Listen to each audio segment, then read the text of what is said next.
Skill test या trade test particular भरने के लिए जो जरूरी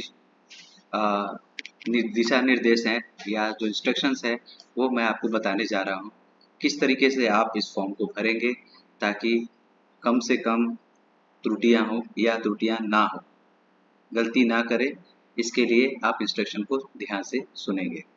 सबसे पहले recruitment for the post of, एक बात का ख्याल रखेंगे कि इस फॉर्म को भरते हुए कहीं भी आपको स्मॉल केस यानी छोटे वाले एबीसीडी का इस्तेमाल नहीं करना है।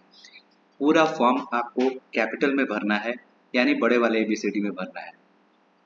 कहीं भी कट कुट ओवर राइटिंग या किसी तरह का वाइटनर का इस्तेमाल नहीं करना है। इसको पूरी तरह से साफ सुथरा और एक सिंगल कलर यानी अगर आप ब्लैक कलर से पेन से भर रहे हैं तो ब्लैक कलर, ब्लू पेन से भर रहे हैं तो ब्लू पेन से, मिक्स कलर नहीं करेंगे। तो चलिए हम लोग फॉर्म स्टार्ट करते हैं। Recruitment for the post of, सबसे पहले आपने जिस पद के लिए या जिस पोस्ट के लिए आप अप्लाई किए हैं वो पद आपको यहाँ पर लिखना है। ठीक उसके नीचे जाने पर आपको एक जगह दी गई है, paste your recent passport size self attested colour photo. अपना जो आपने तुरंत अभी कुछ दिनों पहले आपने जब अप्लाई किया होगा उस समय आपने जो फोटो खिंचवाया होगा वो उस समय का फोटो आपको यहाँ लगवाना है और पेस्ट करके उसको सेल्फ अटेस्टेड करना है। सेल्फ अटेस्टेड करने का मतलब है आप उस फोटो पे अपना सिग्नेचर करेंगे। सिग्नेचर आप ऐसे करेंगे कि नीचे से लेकर आपके फोटो तक जाए या फोटो से नीचे की ओर जाए। सीरियल नंबर 1 में name for the post applied for, जैसा आपने पहले ऊपर लिखा था बिल्कुल वैसे ही यहाँ पर अपने पद का नाम यानी जिस पोस्ट के लिए आपने अप्लाई किया है वो पोस्ट का नाम लिखना है। सीरियल नंबर 2 में नेम इन फुल, अपना नाम जैसे आपने आपने अपने मेट्रिकुलेशन में देखा है, आपने मेट्रिकुलेशन सर्टिफिकेट में देखा है, अपना नाम बिल्कुल वैसे ही लिखना है कैपिटल में जैसा मेंशन हुआ है, as mention in matriculation certificate. 3 number third में आपको highest professional qualification acquired, highest professional क्या, अगर आपने आईटीआई किया है तो आईटीआई लिखेंगे ट्रेड के साथ, अगर आपने डिप्लोमा किया है तो डिप्लोमा लिखेंगे, डिप्लोमा इंजीनियरिंग और अपने ट्रेड का नाम। अगर आपने बीटेक या बी या और कोई एमबीए या अदर कोई क्वालिफिकेशन प्रोफेशनल डिग्री या टेक्निकल डिग्री एक्वायर किया है आप वो यहाँ पर मेंशन करेंगे। सीरियल नंबर 4 एड्रेस, अपना पता, प्रेजेंट एड्रेस में वो पता जहाँ पे बेसिकली आपका पत्राचार किया जाता है यानी वो एड्रेस जिस पे आपको चिट्ठी भेजी जाती है, जहाँ पर आप रहते हैं उस जगह का यहाँ पर एड्रेस लिखेंगे विथ पिन कोड। बी में परमानेंट एड्रेस जहाँ के आप मूल निवासी हैं। परमानेंट एड्रेस में आपके गांव का नाम, village, post, police station, district, state और पिन कोड, ये सारी जानकारी आपको यहाँ पर लिखनी है। सीरियल नंबर 5 यहाँ डेट ऑफ बर्थ, ये आपको बेसिकली DDMMYY यानी कि डेट और मंथ और ईयर, जैसे अगर किसी की जन्म की तारीख 1 जनवरी 1990 है तो 01011990 ऐसे लिखना है हर एक बॉक्स में एक एक डिजिट। बिल्कुल उसी तरह एज वाले में आपको आपकी उम्र, आपके डेट ऑफ बर्थ जो आपके मैट्रिक में है उससे कैलकुलेट करके 15/4/2023 को आपकी उम्र कितने वर्ष, कितने महीने और कितने दिन हुए हैं वो आपको यहाँ पर लिखना है। आइडेंटिफिकेशन मार्क बेसिकली आपके पहचान चिन्ह के बारे में है। पहचान चिन्ह वो चिन्ह होता है जो आपके शरीर पे अलग से कहीं का कट मार्क है, कहीं वुंड मार्क है, किसी तरह का बर्न मार्क है या कोई बर्थ मार्क है, मोल मार्क है या किसी तरह का तिल मार्क है, तो वो आप यहाँ पर मेंशन करेंगे। ये आइडेंटिफिकेशन मार्क आपको मेडिकल के दौरान दिखाने या बताने को कहा जा सकता है। सीरियल नंबर 7 इसमें फादर्स नेम, फिर से फादर्स नेम जैसा आपके मैट्रिक सर्टिफिकेट में लिखा हुआ है वैसे ही आपको यहाँ पे फादर्स नेम लिखना है। अगर किसी राज्य में या किसी के मैट्रिक के सर्टिफिकेट में उनके पिताजी का नाम या माताजी का नाम नहीं लिखा हुआ है तो अपने आधार कार्ड या अन्य किसी दस्तावेज में, अन्य किसी डॉक्यूमेंट में उनके पिताजी का नाम जैसा लिखा हुआ है या माताजी का नाम जैसे लिखा हुआ है वो यहाँ पर मेंशन करेंगे। 8 नंबर में रिलीजन, रिलीजन में अगर वो हिंदू है तो हिंदू, मुस्लिम है तो इस्लाम, क्रिश्चियन है तो क्रिश्चियन, सिख है तो सिख या अन्य किसी धर्म से, जाति से बिलोंग करते हैं तो यहाँ पर लिखेंगे। नेशनैलिटी भारतीय यानी कि इंडियन होगा। 10 नंबर में कैटेगरी, अगर आप सामान्य कोटि के हैं तो जनरल या एससी, एसटी, ओबीसी या पीडब्ल्यूडी, ईएसएम, ईडब्ल्यूएस, आप जिस भी कोटि के हैं या भी जिस कैटेगरी में आते हैं जिसके तहत आपने इस अपने उक्त पद के लिए आवेदन किया है या अप्लाई किया है, आप वो यहाँ पर मेंशन करेंगे। सीरियल नंबर 11 ये बहुत महत्वपूर्ण है, जिसमें आपको एजुकेशनल क्वालिफिकेशन यानी कि आपकी शैक्षणिक योग्यता, आपने जो भी अभी तक पढ़ाई की है 15/4/2023 तक, वो आपको यहाँ पर लिखना है और बताना है। क्वालिफिकेशन जैसे सीरियल नंबर 1 में है मैट्रिकुलेशन, मैट्रिकुलेशन में रेगुलर या correspondence, name of the board, university.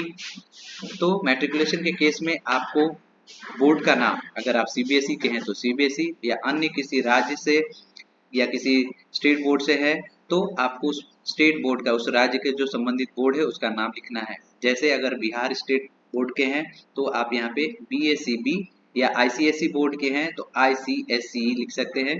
Year of passing, जिस वर्ष में आपने अपने मैट्रिक की परीक्षा उत्तीर्ण की है या पास किए है वो आप यहाँ पर लिखेंगे, सिर्फ आपको वर्ष लिखना है। डिसिप्लिन, ब्रांच, यहाँ पे डिसिप्लिन और ब्रांच लिखने की जरूरत नहीं है, मैट्रिकुलेशन में कोई डिसिप्लिन या ब्रांच नहीं होता है। ड्यूरेशन भी आपको यहाँ पर लिखने की जरूरत नहीं है। क्लास और डिवीजन, आपने मैट्रिक की परीक्षा कौन से क्लास या डिवीजन से पास की है वो यहाँ पे फर्स्ट, सेकेंड, थर्ड या सिंपली पास लिख सकते हैं। परसेंटेज ऑफ मार्क्स, आपके मैट्रिकुलेशन में आपको कितने प्रतिशत मार्क्स मिले हैं वो आपको यहाँ पर लिखना है। मैट्रिक के बाद आपने जो भी पढ़ाई की है, मैट्रिक के बाद अगर आपने इंटरमीडिएट किया है या मैट्रिक के बाद आपने डिप्लोमा किया है या मैट्रिक के बाद आपने आईटीआई किया है या आपने जो भी किया है वो क्रॉनिकल ऑर्डर में जिस जैसे जैसे वर्ष में मैट्रिक के बाद में आपने किया है वो आपको यहाँ पर वर्णित करना है या लिखना है। ध्यान देंगे कि जो भी कोर्स आप इसमें लिखेंगे वो सब रेगुलर या नियमित होना चाहिए, कॉरेस्पॉन्डेंस या डिस्टेंस नहीं लिखेंगे। नेम ऑफ द बोर्ड या यूनिवर्सिटी में अगर बोर्ड, मैट्रिक जैसे मैट्रिक के केस में आपको बोर्ड लिखना है, इंटरमीडिएट के केस में आपको बोर्ड लिखना है, या उसके बाद आईटीआई या डिप्लोमा है तो उसमें आपके कंसर्न बोर्ड या यूनिवर्सिटी का नाम लिखना है। ईयर ऑफ पासिंग आपने जैसे बाकी पहले लिखा था उसी तरह से आपको ईयर ऑफ पासिंग लिखना है। डिसिप्लिन में अगर आप इंटर लिखते हैं तो उस केस में आपने आर्ट्स, कॉमर्स या साइंस किस भी ब्रांच से या डिसिप्लिन से आपने ये पास किया है आपको वो लिखना है। अगर आईटीआई या डिप्लोमा या बीटेक या बीई करते हैं या एमबीए करते हैं या और कोई प्रोफेशनल डिग्री है तो आप अपने ट्रेड या डिसिप्लिन या ब्रांच का नाम लिखेंगे, जैसे सिविल, मैकेनिकल, इलेक्ट्रिकल या जो भी और अन्य ब्रांच है वो आप यहाँ पर लिखेंगे। ड्यूरेशन आपको कितने वर्ष की है वो आपको लिखना है। क्लास, डिवीजन जैसे आपने पहले लिखा था वैसे ही आपको यहाँ पे भी लिखना है। इसी तरह आप जितने भी आपके क्वालिफिकेशन है मैट्रिक के बाद आपने जो भी पढ़ाई की है उसका पूरा ब्यौरा आपको यहाँ पर देना है। 12 नंबर में एम्प्लॉयमेंट एक्सचेंज रजिस्ट्रेशन का, हर एक राज्य में एक नियोजनालय होता है जहाँ पर आप अपने नियोजन के लिए अपने आप को पंजीकृत कराते हैं या रजिस्ट्रेशन करवाते हैं। उस नियोजनालय का आपको रजिस्ट्रेशन नंबर लिखना है और उसका कहाँ पर है या एक्सचेंज का नाम क्या है। अगर जैसे कोई बोकारो इस्पात नगर का रहने वाला है तो उसका बोकारो इस्पात नगर या बोकारो स्टील सिटी लिखेगा और यहाँ का एम्प्लॉयमेंट रजिस्ट्रेशन का कार्ड का नंबर लिखेगा। 13 नंबर में आधार नंबर, अपना आधार कार्ड का नंबर लिखना है, पैन कार्ड का नंबर लिखना है।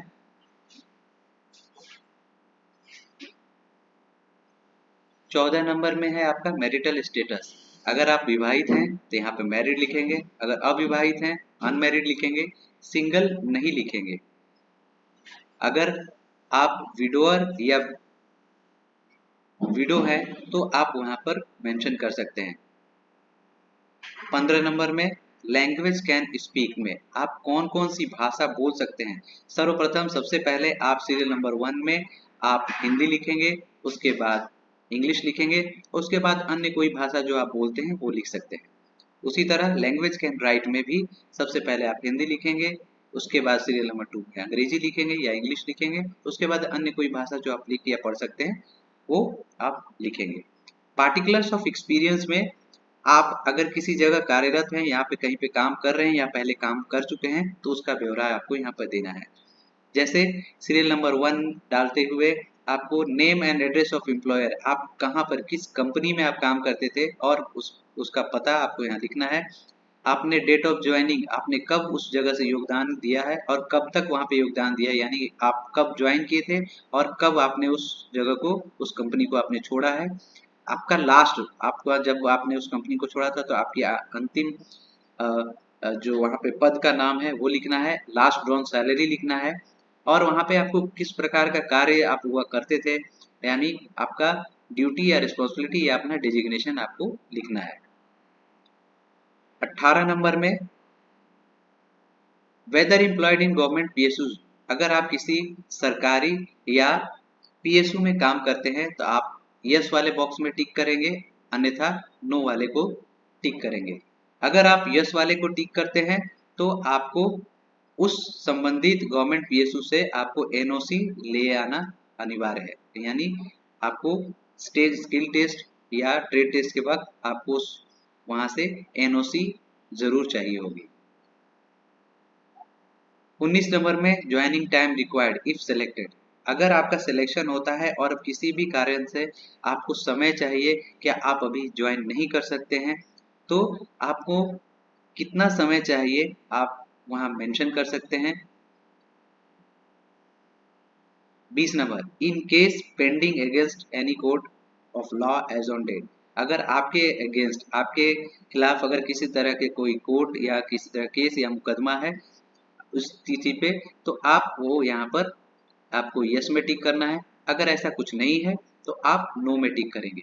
21 में क्या आप कभी कोर्ट या लॉ के द्वारा किसी भी केस मुकदमे के तहत आपको कभी कन्विक्ट या आपको कभी दोषी पाया गया है तो आप यस में टिक करेंगे, अन्यथा नो में टिक करेंगे। 22 नंबर, 22 नंबर में ध्यान देंगे whether are local displace person of Bokaro, जो बोकारो के हम रहने वाले मूल निवासी हैं मूलतः वो उनको इस बात का ध्यान देंगे कि अगर आप डिस्प्लेस है, यानी कि आप अगर बोकारो इस्पात संयंत्र बनाने के दौरान अगर आपकी जमीन या आपकी भूमि का अधिग्रहण बोकारो इस्पात संयंत्र द्वारा किया गया है तो आप लोकल डिस्प्लेस पर्सन के तहत अगर जो गांव आते हैं अगर आप वहां रहने वाले हैं तो आपको यहाँ पर यस टिक करना है। साथ ही साथ अपने गांव का नाम, पंचायत संख्या और फैमिली संख्या यानी परिवार संख्या यहाँ पे लिखना है। 23 नंबर नेक्स्ट ऑफ कीन, नेक्स्ट ऑफ कीन मतलब आपके बाद, आपके बाद आपके परिवार में जिस किसी को भी, जो भी आपके यहाँ पे 18 वर्ष से ज्यादा उम्र के कोई भी व्यक्ति, चाहे वो आपके पिता हो, आपकी माता हो, विवाहित व्यक्ति के केस में आपके पत्नी या पति, भाई, बंधु, किसी का भी नाम आप यहाँ पर लिख सकते हैं। जो जिनको आप जिनका नाम आप यहाँ देंगे उनसे संबंधित व्यक्ति से आपका क्या संबंध है वो आपको लिखना है और उनका एड्रेस जहाँ वो रहते हैं वो उनका एड्रेस यहाँ देना है। इसमें ध्यान दीजिएगा वो आपके व्यक्ति, वो आपके परिवार के ही होना चाहिए, स्वजन होने चाहिए, इसलिए अपने माता पिता, पत्नी या भाई या पति, ये इन्हीं का ही नाम यहाँ पर देंगे। 24 नंबर इनक्लोजर, आप इस फॉर्म को भरते समय इसके साथ जो भी आप प्रपत्र या जो भी डॉक्यूमेंट आप इसके साथ लगा रहे हैं, जैसे आपने शैक्षणिक योग्यता यानी मैट्रिक और मैट्रिक के बाद आपने जो भी पढ़ाई की है उनके जो passing certificate, marksheet, other document जो आप इसके साथ अटैच कर रहे हैं, कास्ट सर्टिफिकेट, आधार कार्ड, पैन कार्ड, वो आप यहाँ पर लिखेंगे। 25 नंबर में अपना मोबाइल नंबर, साथ ही साथ अपना ईमेल आईडी। अंतिम में आप जिस तिथि को यह भर रहे हैं वो डेट लिखेंगे और साथ में अपना सिग्नेचर ऑफ कैंडिडेट में आप जैसे अपना हस्ताक्षर करते हैं या सिग्नेचर करते हैं वो आप यहाँ पर लिखेंगे। धन्यवाद।